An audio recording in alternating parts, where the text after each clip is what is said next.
All right, let's jump straight into this explainer. Today, we are taking on what is, without a doubt, the most intense and sensationalized part of the book of Revelation, the three angels' messages. You've definitely heard the buzzwords, the mark, the beast, the wrath of God. They tend to inspire a lot of wild theories and honestly, a whole lot of fear. But our goal today? We're going to peel back that scary surface. By looking directly at the ancient context, we're going to reveal the actual, incredibly profound historical and spiritual core of this text. Because this text is super dense, here is our quick roadmap. 1. The final loyalty test. 2. Decoding the symbols. 3. Echoes of antiquity. 4. Mind, actions, and allegiance. And finally, 5. The call to endurance.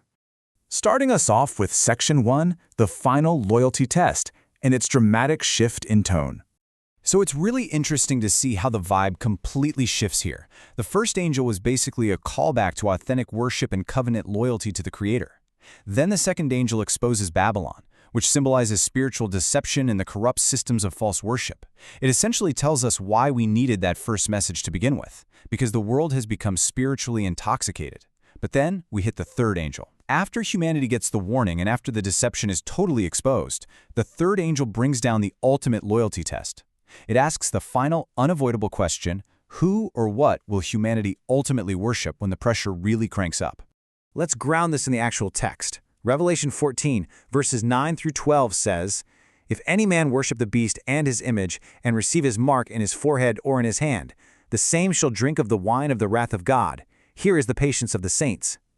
Now I know this passage contains some of the most misunderstood symbols in all of Scripture. They get hijacked all the time by modern conspiracy theories. But the actual biblical themes here are so much larger and honestly far more profound than any of that.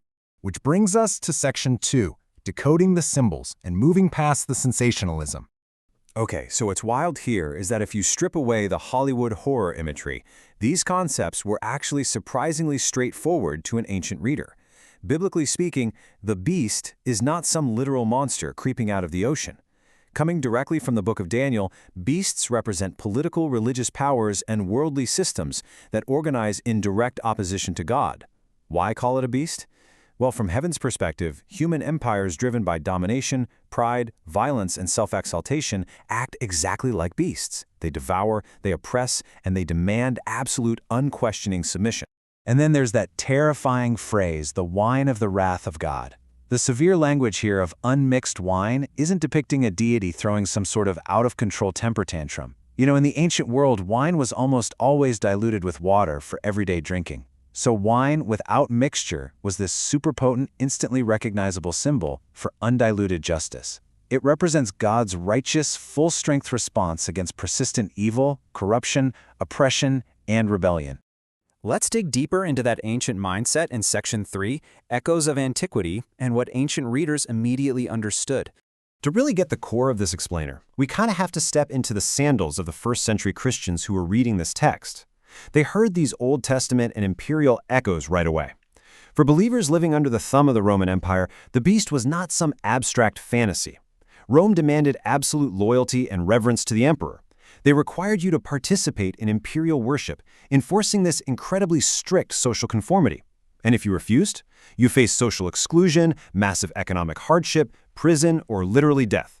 So the beast represented a very real, everyday threat of human power demanding the kind of worship that belongs exclusively to God. And that brings us to the infamous mark. Look, the crucial thing to understand here is that a mark in antiquity wasn't a sci-fi barcode or a secret microchip. Marks symbolized ownership, kind of like a brand on a slave. They symbolized military allegiance for soldiers and religious devotion for certain worshipers. It was just a clear, universally understood symbol of identity that answered one fundamental question: who do you belong to? When you look at the timeline of this cosmic conflict over worship, you realize the third angel's message is actually a climax that runs through the entire Bible. It starts in Eden, moves to human pride at Babel, and then echoes super loudly in Babylon. Think of Daniel chapter 3, where Nebuchadnezzar used the threat of a literal fiery furnace to coerce universal worship of a massive golden image. That ancient story of coercion and a faithful remnant is a direct parallel to the pressures of first-century Rome, and it all culminates right here in Revelation.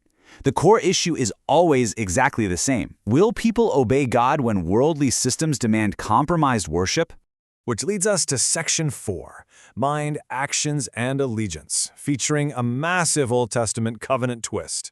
Now, this is probably the most fascinating twist in the whole explainer, an Old Testament echo that completely redefines how we should view the mark. Remember how the mark goes on the forehead or the hand? Well, this imagery comes straight from the covenant language in Deuteronomy, where God actually instructed Israel to keep his commandments in their minds and on their hands. Revelation flips this to show exactly how the beastly system operates.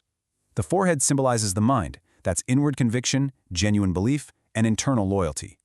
The hand, on the other hand, symbolizes actions, outward compliance, and behavioral conformity.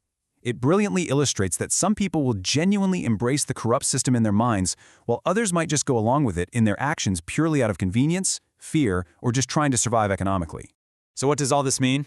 It means the mark is fundamentally about allegiance. It's expressed through your belief, your worship, your thoughts, and your behavior. It is not merely about technology or superficial speculation like so many modern interpretations try to claim. The central issue, according to the passage itself, is entirely about worshipful loyalty and identity. It asks, whose values, whose authority, and whose spirit have you actually embraced?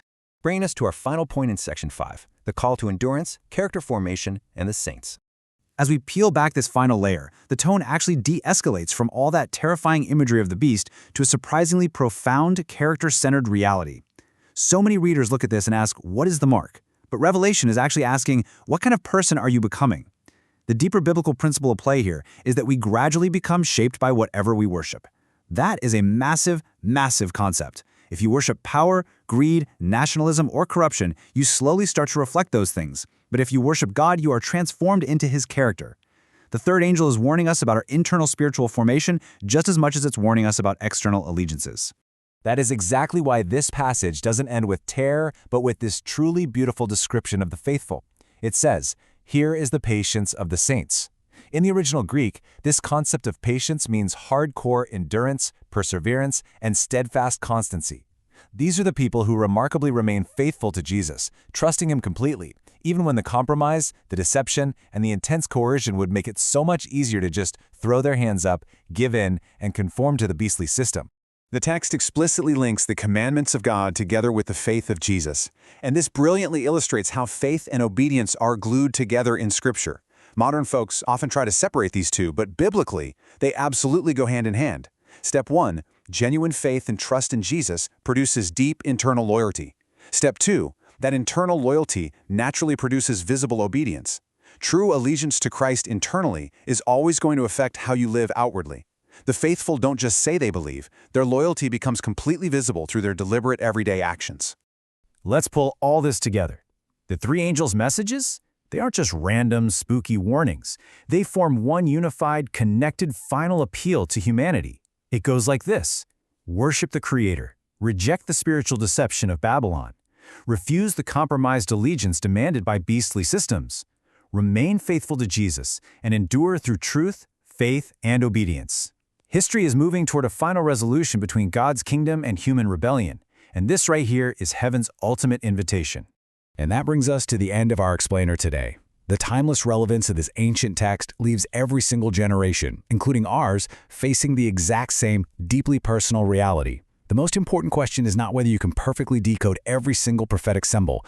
The much deeper question is this: what truly has your worship? What is currently shaping your thinking, your values, your priorities, and your identity? Choose carefully who gets your loyalty, because ultimately, what you worship is exactly what you become.